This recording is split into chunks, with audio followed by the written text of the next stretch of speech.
Marc, qu'en est-il des banques canadiennes à ce stade-ci? On a vu des baisses probablement principalement à cause du pétrole.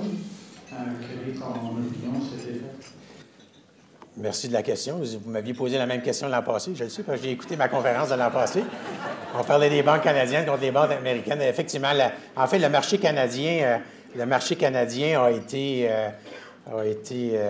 connu un soubresaut dans les derniers, la fin de l'an passé, en particulier à cause du secteur des ressources qui représente 25-30 de la bourse canadienne, mais également les banques canadiennes ont souffert en fin d'année l'an passé et au début de cette année où on a vu des corrections décembre-janvier de 10-12 qui est quand même important dans des titres bancaires. Cette correction-là, c'est presque totalement effacée depuis une semaine du jour où il y a eu plusieurs journées de 1,5-2 de croissance. Donc, c'est moins peu que celle-là au net. Et l'inquiétude qui a frappé les banques canadiennes, c'est une inquiétude principalement à l'étranger. Ce n'est pas les investisseurs canadiens qui vendaient les banques canadiennes, c'est les investisseurs étrangers qui sont plus volatiles dans leurs décisions d'investissement. Ils ont moins d'attachement parce qu'ils n'habitent pas là. Donc, ils décident d'acheter ou de vendre plus rapidement que ce qu'un investisseur domestique fait dans son propre marché. Et l'inquiétude, c'était principalement lié au fait que l'économie canadienne, à cause des difficultés du secteur des ressources, à cause du fait que le niveau d'endettement du consommateur canadien est un des plus élevés au monde. Donc, on a une économie qui est en difficulté et les prix de maisons n'ont pas vraiment connu de correction significative comme elles l'ont connu dans l'ensemble du monde. Alors, les gens étaient inquiets sur, la capacité des banques canadiennes à consentir de nouveaux prêts, de nouvelles hypothèques, parce que ça, c'est une business payante, juste consentir avec les honoraires que ça génère. Et deuxièmement, la menace que ça pouvait peser si le marché immobilier canadien corrigeait dans des ordres de grandeur qui ressemblaient à ce qui est arrivé aux États-Unis et en Europe et que les banques canadiennes pouvaient être dans une difficulté financière ayant consenti tellement de prêts. Alors ça, c'est l'inquiétude. C'est une inquiétude qui revient régulièrement parce que, je ne sais pas si pourtant les investisseurs étrangers ont accès à de la recherche canadienne de qualité, là, mais les gens ont l'impression que le marché immobilier puis la situation des banques canadiennes est la même que ce qu'il y a partout dans le monde, là. Alors, il y a une différence significative ici, c'est les gens ont un pourcentage d'équité dans leur maison beaucoup plus important aujourd'hui que ce l'était aux États-Unis il y a 7-8 ans. Deuxièmement, les banques canadiennes, leurs prêts plus en difficulté ou moins sécures, la majorité sont assurées par la Société d'habitation et de logement. Donc, s'il y a un problème significatif canadien, ce n'est pas autant les banques qui vont avoir ce problème-là que le gouvernement fédéral avec sa filiale qui assure. Donc, c'est une situation. Alors, moi, mon inquiétude n'est pas tellement sur les risques de pertes liés aux maisons, plus que la croissance des prêts additionnels. Alors, je pense que la croissance des prêts, pas juste des prêts aux individus, mais les prêts en général, risque d'être difficile, surtout si le secteur des ressources reste amoché au Canada. Mais les banques canadiennes génèrent quand même, ont quand même facilité dans toutes sortes d'environnements, générer des bénéfices. S'il y a un levier qui est en difficulté, ils utilisent un autre levier ou coupent les dépenses. Donc, on a une historique de banques canadiennes dans nos portefeuilles depuis plus de 30 ans, puis il y en a eu des conditions difficiles depuis 30 ans. Alors, des corrections de marché de 5-6 ça ne nous énerve pas tant que ça. Les banques canadiennes ne se transigent pas à des multiples très dispendieux, se transigent à 50 moins cher que la bourse américaine, avec des taux de dividendes de 4 des dividendes qui sont augmentés chaque 5-6 trimestres, puis même si ça ralentit un petit peu, si c'est augmenté aux 2 ans, c'est pas si pire. Donc, nous, on ne réduit pas nos positions dans les banques canadiennes. Au contraire, en termes relatifs, on les a augmentées parce qu'on a réduit le Canada dans nos portefeuilles depuis 3 ans, 2 ans ou 3 ans, et on a réduit tout ce qui n'est pas banque canadienne. Donc, le poids de nos banques canadiennes dans notre portefeuille d'équité canadienne a même augmenté depuis 1 an ou 2. Salut, Marc. Allô, je voudrais savoir quelle est l'utilité d'utiliser des véhicules de placement comme iShare, Sector, quand même, on est un pourcentage qui est quand même assez élevé, au point de vue management. En fait, comme vous savez, notre gestion de portefeuille, c'est une gestion où on fait un usage important de la macroéconomie. Donc, on a une approche top-down. On se pose des questions sur les taux d'intérêt, les devises, la situation politique mondiale, l'inflation, le taux de change, la Grèce. Ça, c'est des choses qu'on rentre dans notre capacité de décider, puis on bâtit des portefeuilles en fonction de ces choses-là. Or, quand on fait des calls macro, souvent ces calls-là ne sont pas liés à une entreprise. Ce n'est pas parce qu'on aime un titre qu'on veut acheter. Par exemple, il y a, je ne sais pas moi, un mois à peu près, je trouvais que le prix du pétrole avait baissé de façon exagérée. Et nous, nos attentes, c'est qu'on pense que le prix du pétrole s'en va autour de 60 à 70 $ à un prix qui va être être bénéfique pour les consommateurs, puis ça ne tuera pas les producteurs. Alors, il va se créer un équilibre. Mais là, il était à 43, 45 $. On trouvait que c'était exagéré. Et là, on a fait un call, on dit, bon, bien, on veut investir dans des sociétés pétrolières. On ne veut pas investir dans une, parce que ça devient un call sur une entreprise. Ce n'était pas un call sur une entreprise, c'était un call sur l'ensemble des entreprises, dont les titres avaient baissé de 50, 60, 70 %. Des entreprises d'envergure, c'est bien en bonne santé financière, là, pas de sociétés d'exploration, sociétés productives.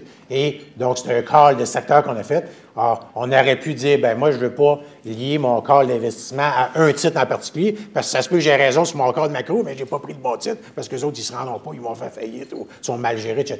Donc, c'est un call d'industrie. Alors, le véhicule industriel qu'on a utilisé, qui est le XEG, qui est la cote boursière, ça nous permet, dans un placement, d'acheter 30, 40, 50 compagnies d'un coup, donc de distancer mon call du macro, du micro. Alors, ce genre de véhicule-là nous permet de livrer des calls macroéconomiques qu'on fait. On en fait un usage, puis je répondais à cette question-là, c'est bon, ben, je suis réchauffé. Je répondais à cette question-là à ma table. On en a une utilisation un peu plus grande depuis 1 an ou 2 que ce qu'on avait il y a 5, 6, 7, 8 ans.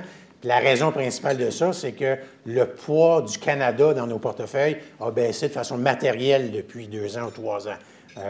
On avait 75 % de nos actions qui étaient investies au Canada, 25 % surtout dans les marchés émergents, sur une période de 7-8 ans jusqu'à il y a 2 ans à peu près. Et quand on va au Canada, on achète les titres individuels. Alors là, en réduisant le poids de nos actions canadiennes, en allant vers plus les États-Unis, l'Europe, l'Asie, etc., et on n'a pas l'expertise dans ces marchés-là pour faire le stock picking individuel. Or, ces véhicules de placement-là, et même des fonds aussi, pas juste des véhicules individuels, nous permettent dans le fond, de livrer le call qu'on fait avec un véhicule qui est géré par quelqu'un qui connaît ça mieux que nous autres. Donc, on en voit plus dans les portefeuilles depuis 1 an ou 2, pas parce que notre façon de gérer a changé, c'est parce que le poids de ce qu'on a à l'extérieur du Canada a augmenté, donc on utilise plus. Mais ça va et ça vient en fonction de nos calls géographiques. Il y a un certain temps, vous aviez recommandé d'augmenter un petit peu l'agressivité de notre portefeuille. Oui. Chose qu'on a fait, très content de l'avoir fait. On voudrait avoir votre opinion sur ce qui s'en vient pour les années à venir. Est-ce qu'on devrait rester... Je suis content que vous me dites les années à venir. Je pensais que vous alliez me dire la prochaine semaine. Non. Oui.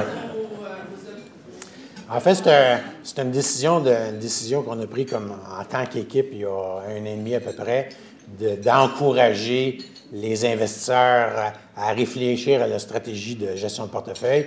Et si l'opinion, d'abord, c'est un call qui est un peu difficile à faire pour nous, parce que dans le fond, on dit à nos gens, soyez un petit peu plus agressifs, puis acceptez que ça soit un peu plus volatile, puis vivez avec. Fait que c'est pas évident à dire, là, surtout quand tu as 2000 clients, mais on l'a quand même fait, là, puis heureusement, le timing nous a donné raison, mais c'était pas un call de timing, parce que nous, on a une marge de manœuvre. À l'intérieur d'un profil de portefeuille donné, on a un 5-10 % qu'on peut jouer d'un bord ou de l'autre, être un petit peu plus agressif. Alors ça, c'était pas ça. Nous, là, c'était un call qu'on faisait sur les 10-12 prochaines années où on pensait que les actions allaient faire un rendement significativement meilleur que les titres à revenus. Pas parce que les actions allaient faire un rendement si extraordinaire, c'est parce que les titres à revenus allaient faire un rendement si pourri. Donc, c'est la relation entre les deux. Donc, on a incité nos gens à réfléchir à cette dynamique-là, et il y a un grand pourcentage qu'on fait ça. Donc, on n'a pas changé d'idée, puis on ne changera pas d'idée dans 3 mois, puis dans 6 mois non plus. Ce n'est pas un call de marché. Quand est-ce qu'on va changer d'idée? Probablement quand le marché boursier va avoir augmenté de 50-60 %, 100 % sur 3, 4, 5, 6 ans, puis que les taux d'intérêt vont être revenus à 5-6 %. À un moment donné, l'équilibre entre le prix des actions et le prix des obligations va être revenu à une situation un peu plus normale. Quand les banques centrales du monde vont sortir de la création artificielle d'une valeur avec les obligations et que la gestion des taux d'intérêt va être normalisée, à ce moment-là, peut-être que ça nous fera reviser le call qu'on a fait, là, mais on est satisfait. Et c'est sûr que ça crée plus de volatilité. On a plus de volatilité depuis 2-3 mois. Mais nous, on pense que la volatilité, ça marche de 2 bords. C'est pas juste volatile. En janvier, ça a été pas mal volatile. Les portefeuilles ont fait 4 % en 1 mois. Fait que des fois, la volatilité est sur notre bord aussi. Là. Puis je pense que ça va être le cas plus souvent que ça va être l'inverse. On a une question. Marc, on t'a parlé de la Chine qui ne baisse pas tant que ça, l'Europe qui est avec peut-être de repartir, les États-Unis qui roulent pas mal. Ben, c'était pas à court terme, là, ça je le comprends, mais les ressources, qu'est-ce que tu en penses? Ils ont beaucoup baissé. Est-ce qu'il va y avoir une opportunité dans plus ou moins long terme? Oui, je pense que dans le jeu des ressources, il y a bien des choses. Il y a le prix des ressources, il y a la demande de ressources. Les prix des ressources ont baissé de façon matérielle. Le prix des ressources, je reviens là-dessus assez régulièrement dans mes conférences, c'est que le prix des ressources a baissé. Le prix des ressources il est mesuré en dollars américains. Si on mesure le prix des ressources en dollars canadiens, en euros, en yens, ça a baissé, mais ça n'a pas baissé tant que ça. Fait qu'il y a un effet du prix de la ressource qui est lié au prix de la devise dans laquelle elle se transige normalement. Mais je ne pense pas que la demande mondiale a baissé autant que le prix des ressources. Je pense qu'il y a une exagération temporaire. Je donnais des statistiques sur la Chine. La consommation de pétrole au mois de décembre, c'est un record. La même chose pour le cuivre. Tout le monde associe ça à la Chine, mais ils disent parce qu'ils disent le gros consommateur de ressources dans le monde depuis 10-12 ans, c'est la Chine. Ça a été le swing factor qui a fait que le prix des ressources a augmenté. La croissance ralentit en Chine. Mais l'augmentation de la croissance économique en 2014 en Chine, si tu le mesures en piastres, en tonnes de scie, en poids de whatever, là, à part en pourcentage, ça a été plus grand à 7 de croissance que ça l'a été en 2007 avec 14 de croissance. Donc, le pourcentage diminue, mais le nombre de bateaux et de trains qui charrient du stock, là, ça n'a pas diminué. Peut-être que la croissance va ralentir à un moment donné. Là. Puis là, l'Inde, qui n'a pas été très présent dans les 10 dernières années, a eu une croissance, mais ça n'a pas été un joueur majeur dans l'exploitation des ressources, commence à se réveiller, mettre en place des mesures structurelles qui devraient favoriser ça. Fait que moi, je pense que le slack de la Chine va être compensé par l'Inde. Alors, je pense que la demande de ressources va rester maintenue. C'est sûr qu'il y a 12 ans, à partir d'une base plus basse. Fait que tu as toujours une question de pourcentage, là, quand tu pars d'une base plus basse. Mais je ne pense pas que l'industrie des ressources, incluant la canadienne, va être dans la misère tant que ça dans les 10 prochaines années.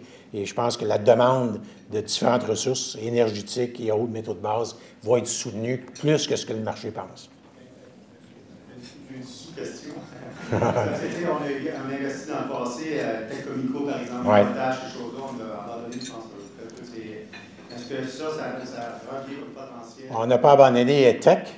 Potash, on a vendu ça il y a quelques années, mais Tech, on l'a gardé. C'est notre seul pli dans le secteur des ressources. Puis c'est une compagnie bien gérée, une compagnie d'envergure. C'est quasiment un fonds mutuel en soi parce qu'ils sont dans tous les secteurs à peu près qui touchent les ressources. C'est un titre qui a beaucoup d'effets de levier. Il était à 60 quelques piastres il y a 2-3 ans. En 2008, il était à 4 piastres en crise. Il est monté à 60. Il est baissé à 13, 14, 15 piastres. Il a monté 20 depuis le début de l'année. Alors, c'est un titre... C'est un drôle de titre parce que c'est un grand titre, transige beaucoup, mais très volatile. Mais au prix où il est rendu là, j'aime ça qu'il soit volatile. Je suis prêt à vivre avec le risque que ça baisse d'un autre 10 pour le potentiel que ça monte de 40, 50, 60 Alors, c'est un titre avec lequel on est patient. Puis c'est le titre qu'on a qui va nous livrer le call que je pense que les ressources ne vont pas si mal que ça. C'est un poids très petit du portefeuille, mais c'est un poids très petit, mais qui peut livrer plus que son poids, dans le fond, là, parce qu'il y a un potentiel important de croissance. Le marché de l'Inde, marché de l'Europe, marché émergent et marché de la Chine. Je sais, vous l'avez à votre 5 000 $, dans votre CELI, puis là, ça va, là, je ne veux pas en avoir 4, j'en veux un. On va du swing. Tout compris. Il y en a qui se reconnaissent. Hein? Je ne dirais pas l'Inde parce que ça a monté de 45 l'an passé, fait qu'ils sont dus pour un petit breather. Ça ne sera pas les États-Unis. J'hésite entre la Chine et l'Europe. OK, 2500 en Europe et 2500 en Inde. Donc, ça devrait donner un rendement pas pire cette année. Merci beaucoup de votre présence en grand nombre. S'il y a d'autres questions individuelles, je vais être ici après le lunch. Et on vous convie à notre 8e conférence l'an prochain. Merci infiniment.